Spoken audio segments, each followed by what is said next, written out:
بسم اللہ الحمدللہ رب العالمین والصلاة والسلام علی سید الانبیاء والمرسلین اما بعد۔ میرے دوستو اور بھائیوں، اس درس میں ہم آپ سے بتانا چاہتے ہیں کہ حضرت محمد مصطفیٰ صلی اللہ علیہ وسلم پر اللہ کی طرف سے آدیش اور وحی کس طرح سے آیا کرتی تھی۔ محمد صلی اللہ علیہ وسلم جب اپنی عمر کے 40 سال میں پہنچ جاتے ہیں تو اللہ تعالیٰ آپ صلی اللہ علیہ وسلم کو اپنا نبی اور رسول بناتا ہے۔ حضرت عائشہ رضی اللہ تعالیٰ عنہ بیان کرتی ہیں کہ نبی کریم صلی اللہ علیہ وسلم پر وحی کا جو سلسلہ، آدیش کا جو سلسلہ شروع ہوا وہ سچے خواب کے ذریعہ ہوا۔ جب آپ خواب دیکھتے تھے تو دن میں بہو اسی طریقے سے ہو جایا کرتا تھا۔ محمد صلی اللہ علیہ وسلم ایکانت کو پسند کرتے تھے اور غار حرا میں جا کر کئی دن تک اللہ کی عبادت اور بندگی کرتے تھے، پھر واپس آتے اور اتنے دنوں کا خرچہ لے کر پھر چلے جاتے اور ایکانت میں ہو کر غار حرا میں اللہ رب العالمین کی کثرت کے ساتھ بندگی اور عبادت کیا کرتے تھے۔ ایک مرتبہ اسی طریقے سے آپ غار حرا میں موجود تھے، چنانچہ ایک فرشتہ آیا اور آپ کو اپنے سینے سے بھینچ کر زور سے دبایا، آپ کو تکلیف ہوئی اور فرشتہ آپ سے کہتا ہے کہ آپ پڑھیے، تو محمد صلی اللہ علیہ وسلم کہتے ہیں کہ میں تو پڑھا ہوا نہیں ہوں۔ پھر زور سے فرشتہ اپنے سینے سے لگا کر بھینچتے ہیں اور کہتے ہیں کہ آپ پڑھیے۔ محمد صلی اللہ علیہ وسلم کہتے ہیں کہ میں نہیں پڑھا لکھا ہوں۔ پھر فرشتہ تیسری مرتبہ اپنے سینے سے لگا کر بھینچتے ہیں اور کہتے ہیں آپ پڑھیے، اقرأ بسم ربک الذی خلق خلق الانسان من علق اقرأ وربک الاکرم۔ اے نبی، آپ پڑھیے اپنے رب کے نام سے جس نے پیدا کیا، جس نے انسان کو رکت کے لوتھڑے سے پیدا کیا، تو پڑھتا رہ، تیرا رب بڑا کرم والا ہے۔ تو یہ سب سے پہلی وحی تھی جو محمد صلی اللہ علیہ وسلم پر نازل ہوئی۔ پھر آپ ہانپتے کانپتے ڈرے ہوئے سہمے ہوئے گھر واپس آتے ہیں اور اپنی بیوی خدیجہ رضی اللہ تعالی عنہا سے بیان کرتے ہیں کہ ایسا ایسا میرے ساتھ ہوا ہے، میں ڈر رہا ہوں کہیں کوئی حادثہ اور کہیں کوئی تکلیف نہ ہو جائے۔ حضرت خدیجہ رضی اللہ تعالی عنہا پیاری بیوی ہیں، آپ صلی اللہ علیہ وسلم کو دلاسا دیتے ہیں، صبر دلاتے ہیں، دھیرے دلاتے ہیں اور فرماتی ہیں کہ آپ تو تکلیفوں سے تکلیف والوں سے تکلیف دور کرتے ہیں، آپ غریبوں کی مدد کرتے ہیں، آپ لوگوں کی مدد کرتے ہیں، لوگوں کو کھانا کھلاتے ہیں، اللہ تعالیٰ آپ کو ضائع نہیں کرے گا، اللہ تعالیٰ آپ کو تکلیف نہیں پہنچائے گا۔ چنانچہ حضرت خدیجہ رضی اللہ تعالیٰ عنہ محمد صلی اللہ علیہ وسلم کو لے کر ورقہ بن نوفل یعنی چچیرے بھائی کے ورقہ بن نوفل کے پاس لے کے جاتے ہیں اور کہتی ہیں کہ ذرا محمد کی بات سنو، آپ صلی اللہ علیہ وسلم کیا کہتے ہیں۔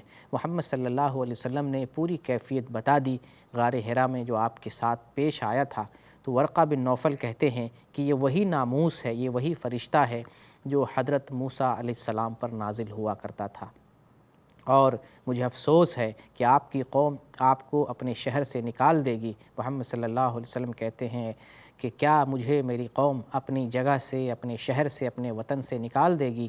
تو ورقہ بن نوفل کہتے ہیں ہاں، آپ کی قوم آپ کو آپ کے قبیلے سے، آپ کے شہر سے نکال دے گی، اور ایسا ہی ہوا ہے۔ جو لوگ اللہ کی طرف سے پیغمبر بن کر آتے ہیں تو ایسے لوگوں کی تکذیب ہوتی ہے، ایسے لوگوں کو تکلیف پہنچائی جاتی ہے اور ایسے لوگوں کو اپنے شہر سے نکال دیا جاتا ہے، لہٰذا آپ کے ساتھ بھی ایسا ہی ہوگا۔ کچھ دنوں کے بعد ورقہ بن نوفل کی وفات ہو جاتی ہے اور وحی کا سلسلہ، اللہ کی طرف سے جو آدیش آ رہا تھا وہ سلسلہ رک جاتا ہے۔ پھر نبی کریم صلی اللہ علیہ وسلم ایک دفعہ اچانک آسمان سے آواز سنتے ہیں اور جب نگاہ اٹھاتے ہیں تو آپ فرشتے کو دیکھتے ہیں جو غار حرا میں اترا تھا، وہ زمین اور آسمان کے درمیان کرسی پر بیٹھے ہوئے ہیں۔ آپ صلی اللہ علیہ وسلم اس سے ڈر جاتے ہیں اور پھر اپنے گھر واپس آ کر حضرت خدیجہ سے کہتے ہیں کہ زملونی زملونی، مجھے چادر اڑھاؤ، مجھے چادر اڑھاؤ۔ تو اللہ رب العالمین نے قرآن کی یہ آیت نازل کی، یا ایھا المدثر قم فانذر۔ قرآن کی یہ آیت جو ہے نازل ہوئی اور پھر اللہ تعالیٰ نے وحی کا سلسلہ، اپنے آدیش کا سلسلہ جاری کر دیا۔ نبی کریم صلی اللہ علیہ وسلم پر اللہ کی طرف سے جو وحی آتی تھی، آدیش آتا تھا، وہ مختلف طریقے سے متعدد روپ میں اللہ کی طرف سے وحی آتی تھی۔ آپ سے ہم ان متعدد روپ کو بیان کرنا چاہتے ہیں۔ آپ صلی اللہ علیہ وسلم کے پاس اللہ کی طرف سے جو آدیش آتا تھا، اس کی ایک شکل، اس کا ایک روپ یہ تھا کہ آپ سچا خواب دیکھتے تھے اور وہی بعد میں وحی ہو جاتا تھا۔ نبی کریم صلی اللہ علیہ وسلم کے بارے میں حضرت عائشہ رضی اللہ تعالی عنہ بیان کرتی ہیں کہ آپ جو کچھ بھی خواب میں دیکھتے وہ صبح روشن کی طرح بالکل سامنے آ جاتا تھا۔ وحی کی آدیش کی دوسری شکل یہ تھی کہ فرشتہ دل میں بات ڈال دیتے تھے۔ جبریل علیہ السلام نبی صلی اللہ علیہ وسلم کے دل میں بات ڈال دیتے تھے، چنانچہ نبی صلی اللہ علیہ وسلم فرماتے ہیں کہ روح الامین نے میرے جی میں اور میرے دل میں یہ بات ڈال دی ہے۔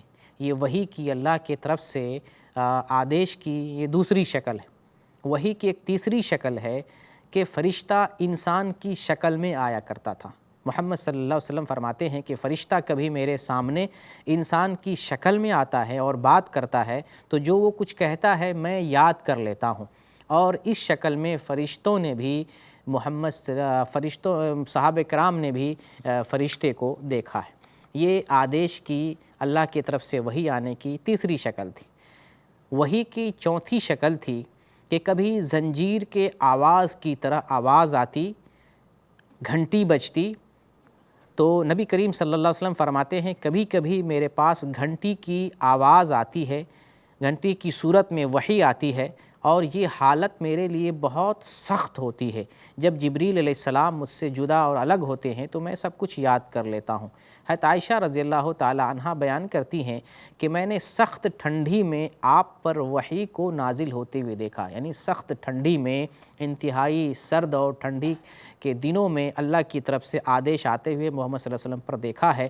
جب جبریل علیہ السلام آپ سے الگ ہوتے تو آپ پسینے میں شرابور ہوا کرتے تھے، یعنی سب سے یہ سخت جو ہے مرحلہ ہوتا تھا وحی کا۔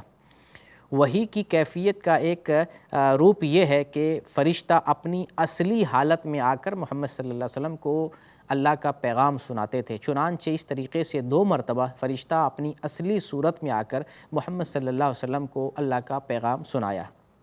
وحی کی ایک شکل یہ بھی ہے کہ بلا واسطہ اللہ رب العالمین نے آپ کو اپنا سندیش دیا ہے۔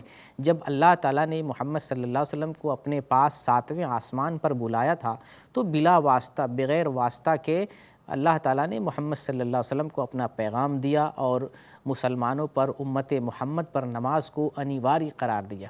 وحی کی ایک شکل یہ بھی ہے کہ اللہ رب العالمین خود سے بات کرتا ہے، جیسا کہ اللہ تعالیٰ نے موسیٰ علیہ السلام سے بات کی ہے، اسی طریقے سے اللہ تعالیٰ محمد صلی اللہ علیہ وسلم سے ہم کلام ہوا، اور یہ معراج کی رات میں ایسا ہوا تھا۔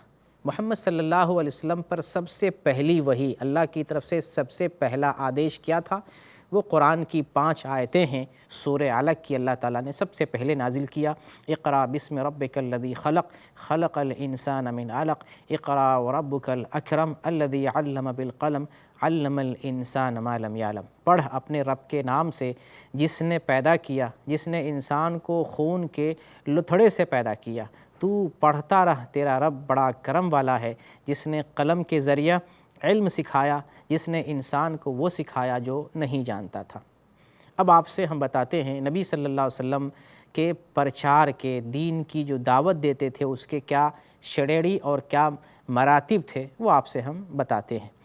پہلا نبوت ہے، اور دوسرا اپنے قریبی رشتہ دار جو آپ کے نزدیکی ناطے دار تھے، آپ نے ان کو ڈرایا ہے۔ تیسرے نمبر پر آپ نے اپنی قوم کو، اپنے سمودائے کو ڈرایا۔ چوتھے نمبر پر آپ نے ایسی قوم کو ڈرایا جس کے پاس پہلے کوئی نبی نہیں آیا تھا، اس سے مراد تمام عرب کے لوگ ہیں، آپ نے تمام عرب کو ڈرایا۔ اور 5ویں نمبر پر آپ صلی اللہ علیہ وسلم نے پوری دنیا والوں کو ڈرایا، اور پوری دنیا حتیٰ کہ انسانوں کو اور جناتوں میں سے ہر کسی کو جو قیامت تک آنے والے ہیں، سب کے لیے آپ کی دعوت ہے اور آپ نے سب کو ڈرایا۔ آپ کی دعوت، آپ جو دین کا پرچار کیے ہیں، اس کے کتنے چڑھ ہیں وہ آپ کے سامنے ہم بیان کریں گے۔ نبی صلی اللہ علیہ وسلم جب 40 سال میں نبی بنائے گئے تو آپ نے 3 سال تک اللہ کے پیغام کو، اللہ کے آدیش کو لوگوں کے درمیان چپکے بتاتے رہے، چھپ کر، خفیہ طور پر چپکے سے لوگوں کو اللہ کا آدیش دیتے رہے۔ اور 3 سال کے بعد یہ جو دوسرا اسٹیپ ہے دعوت کا اور دین اور دھرم کے پرچار کا، اس میں یہ ہے کہ 3 سال کے بعد جب اللہ تعالیٰ نے یہ آدیش دیا، فَاصْدَعْ بِمَا تُؤْمَرْ، ایشور نے آپ کو جو آدیش دیا ہے اب اس کو پرکٹ روپ میں بیان کر دیں، تو محمد صلی اللہ علیہ وسلم نے 3 سال کے بعد کھلم کھلا اللہ کے آدیش کو مکہ والوں پر اور مکہ کے تمام سمودائے پر اللہ کے آدیش کو پیش کیا۔ چنانچہ جب محمد صلی اللہ علیہ وسلم نے دین کی دعوت دی تو آپ کی دعوت کے نتیجے میں سب سے شروع میں جو لوگ ایمان لائے آپ پر، مردوں میں سب سے پہلے ابوبکر، عورتوں میں سب سے پہلے خدیجہ بنت خویلد آپ کی پہلی بیوی، بچوں میں علی بن ابی طالب، اور غلاموں میں جو آزاد کردہ سیوک تھے ان میں زید بن حارثہ، اور غلاموں میں بلال بن رواح۔ اور جو شروع میں ایمان لانے والے لوگ ہیں آپ کے گھر والوں کے بعد آپ کے ایمان لانے والوں میں سے کچھ لوگ یہ ہیں: عثمان بن عفان، طلحہ بن عبید اللہ، زبیر بن عوام، سعد بن ابی وقاص، عبد الرحمن بن عوف، خباب بن ارت، صہیب رومی، عمار یاسر اور ان کی ماں سمیہ، ابو عبیدہ عامر بن جراح، عثمان بن مظعون، ابو سلمہ بن عبد الاسد اور عتبہ بن غزوان رضوان اللہ علیہم اجمعین۔ تو یہ آپ صلی اللہ علیہ وسلم کی وحی اور آپ کے دعوت کے بارے میں آپ سے ہم نے بیان کیا۔ اللہ تعالی ہم کو ایمان پر قائم رکھے، آمین۔ وآخر الدعوانا ان الحمد للہ رب العالمین۔